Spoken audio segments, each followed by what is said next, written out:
Hello everyone, welcome to our channel.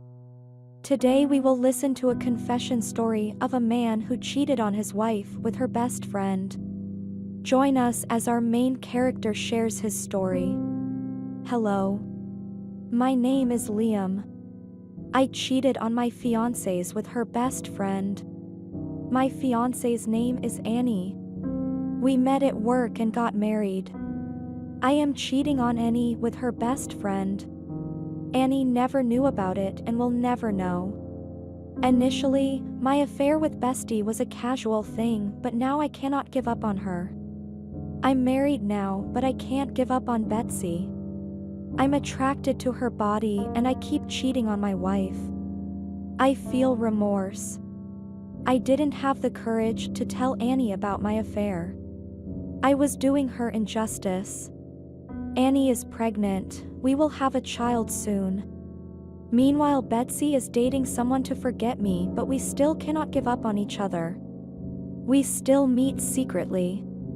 I'm ashamed of myself and I don't know how I will resolve this problem. I will tell you how I ended up cheating on Annie.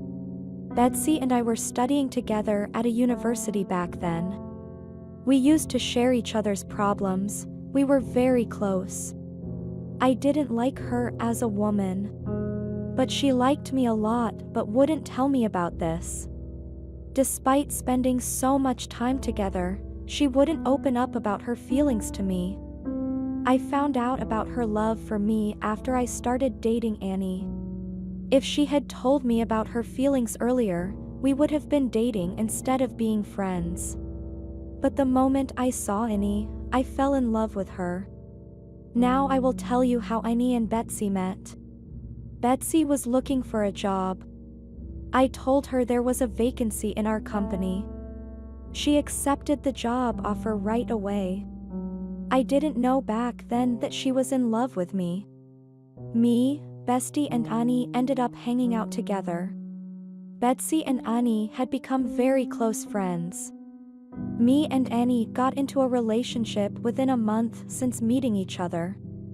She was my soulmate. I had never loved any woman before her.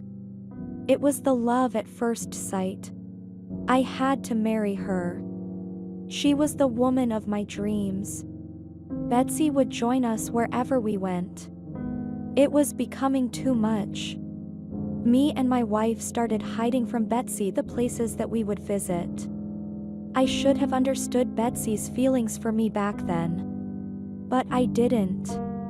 When I asked Betsy why she was not dating, she would come up with excuses and say that she was happy alone. She was in love with me but was hiding her feelings. Once me and Annie decided to go to a village on holidays.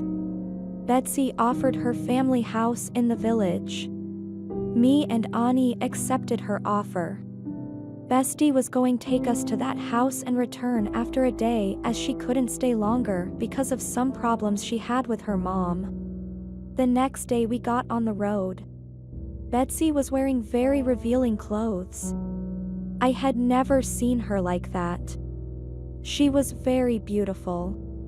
While we were shopping, she bought alcohol.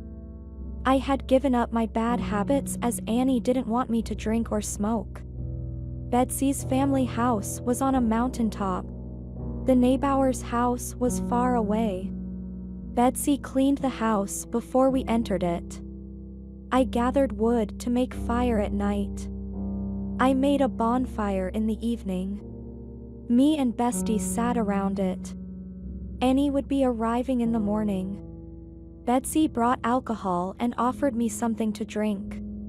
I initially refused her offer but ended up drinking. For the first time after many years, Betsy was alone with me and started telling me all her problems. We were tipsy and Betsy confessed she was in love with me. I couldn't say anything as I was drunk and my brain was not working properly. I don't remember what I told her that night. Then we went to the house and ended up sleeping together. She invited me to her room and took my clothes off. She started kissing me. She was kissing my lips and my neck. Her body was more beautiful than Annie's, to tell you the truth. But I never loved Betsy. I liked her body and sleeping with her. But it was Annie whom I loved. We had sex multiple times during that night.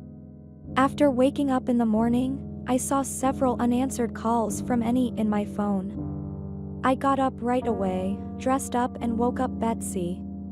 Annie was stuck on the road.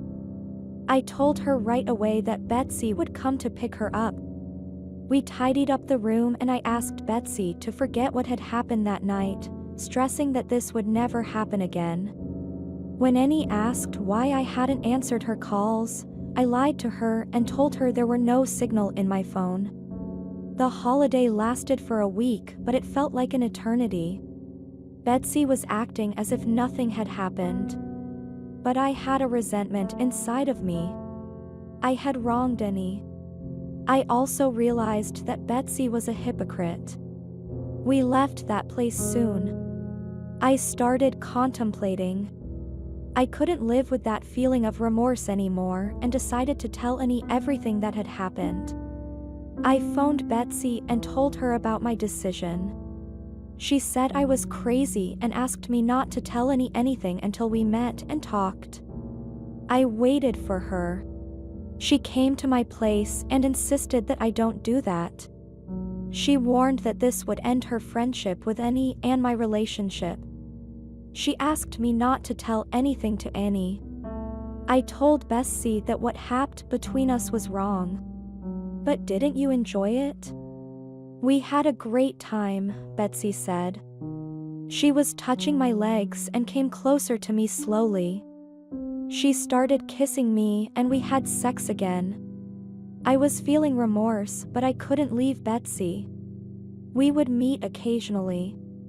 She told me she had no intention to separate me from Annie. After a while I married Annie. By that time Betsy was also dating someone. I was happy for her. After my marriage with Annie, I didn't see Betsy for 6 or 7 months. She wouldn't come to work either. But we ended up having an affair again. Now my wife is pregnant, but I'm cheating on her. The affair with Betsy feels good, but if we get caught, we will both get into a trouble.